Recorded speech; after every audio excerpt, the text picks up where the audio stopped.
నమస్తే అండి. అందరూ బాగున్నారా? మీకు ఈరోజు శ్యామల నవరాత్రుల గురించి చెప్తాను. మాఘమాసంలో వచ్చే నవరాత్రుల్ని శ్యామల నవరాత్రులు అంటారు. ఇవి 30 తారీఖు నుండి 6 తారీఖు వరకు ఉన్నాయి. ఇవి చేయడం వల్ల మనకి జ్ఞాపక శక్తి వస్తుంది, జ్ఞానశక్తి వస్తుంది. మనకి పిల్లలు కొంతమంది అసలు చదవరండి. చాలా మందబుద్ధులుగా ఉంటారు. అలాంటి పిల్లల కోసం గూడా మనం చేయొచ్చు. అప్పుడు చేసేటప్పుడైతే తమలపాకు మీద కొంచెం తేనె రాసి అది పూజా మందిరంలో పెట్టుకొని పూజ చేయాలి.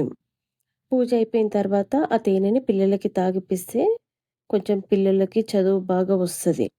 ఇంకొకటి జాబ్స్ కావాలనుకునే వాళ్ళు, ప్రమోషన్ కావాలనుకునే వాళ్ళు కూడా ఈ పూజ చేస్తే మంచిదండి. ఇంకా ఏంటంటే వశీకరణ శక్తి వస్తుంది. వశీకరణ అంటే ఏదో కాదండి. మన మాటకి విలువ పెరుగుతుంది. శత్రువులు తగ్గుతారు. మిత్రులు పెరుగుతారు. ఇంకా అంటే భార్యాభర్తల మధ్యలో గొడవలు ఉంటాయి గదా! అవి గూడా తగ్గుతాయి. ఇది సింపుల్‌గా కూడా చేసుకోవచ్చండి. ఇది ఏమి లేదండి. ఒక చిన్న పీట పెట్టుకొని దాని మీద రెడ్ కలర్ బ్లౌజ్ పీస్ వేసుకొని, ఒక అమ్మవారి ఫోటో పెట్టుకొని, ఒక ఇత్తడి పళ్ళెంలో కొన్ని బియ్యం పోసుకొని, అందులో 2 తమలపాకులు పెట్టుకొని, 2 గౌరమ్మలు చేసుకోవాలి. ఒకటి గణపతి, ఒకటి అమ్మవారు. ఒక చిన్న విగ్రహం గూడా పెట్టుకోవాలి. ఆ విగ్రహం ఎందుకంటే మన అభిషేకం చేసుకున్న తర్వాత విగ్రహంని మళ్ళీ క్లీన్ చేసుకొని సేమ్ ప్లేస్‌లో పెట్టుకొని పూజ చేయాలి. ఈ పంచామృతాలతోటి అభిషేకం చేసుకున్న దాన్నే నైవేద్యంగా మనం స్వీకరించొచ్చు.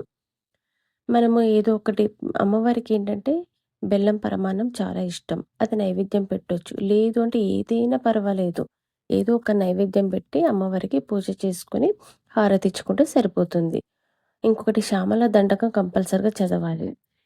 దీనికి నియమ నిబంధనలు ఏమి లేవండి. కాకపోతే ఏంటంటే నవరాత్రి అనే రోజులు నాన్ వెజ్ తినకండి. బ్రహ్మచర్యం పాటించండి. రోజు తలస్నానం గూడా అవసరం లేదండి. పూజ చేసేటప్పుడు ఎప్పుడు భయపడకండి. ఇది చేస్తే ఏమవుతదో, అది చేస్తే ఏమవుతదో, వీళ్ళిది చెప్పారు, వాళ్ళది చెప్పారు. అట్లా ఏది భయపడకుండా మీరెప్పుడు పూజ చేయకండి. మీరు అమ్మకి చేస్తున్నాము, మనమ్మకి చేస్తున్నాము. మనమ్మని చూస్తే మనం ఎప్పుడైనా భయపడతామా?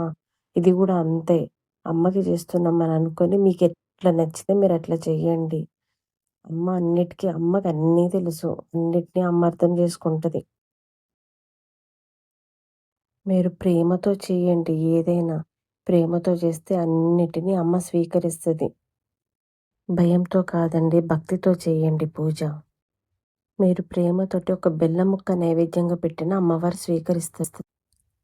నవరాత్రి స్టార్ట్ అయినప్పటి నుండి మీకు ఈ పూజ చేయడం కుదరలేదనుకోండి, లాస్ట్ 5 రోజులైనా చేసుకోండి. లేదు అంటే లాస్ట్ 3 రోజులైనా చేసుకోండి. కానీ ఏదైనా ఒక సంకల్పం చేసుకొని స్టార్ట్ చేయండి. అంతా మంచి జరుగుతుంది. అమ్మవారు తొందరగా అనుగ్రహిస్తారు.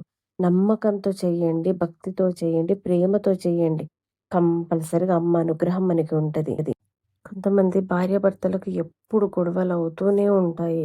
అలా వాళ్ళు చావను లేరు, అలా అని బతకను లేరు. అదొక నరకమైన జీవితం అండి అది. వాళ్ళు అమ్మకి ప్రేమతో దండం పెట్టుకోండి. మా ఇద్దరి మధ్యలో ఉన్న గొడవలు పోగొట్టు తల్లి అని. అని భక్తితో, ప్రేమతో చేయండమ్మా. కంపల్సరీగా మీకు మంచవుతది.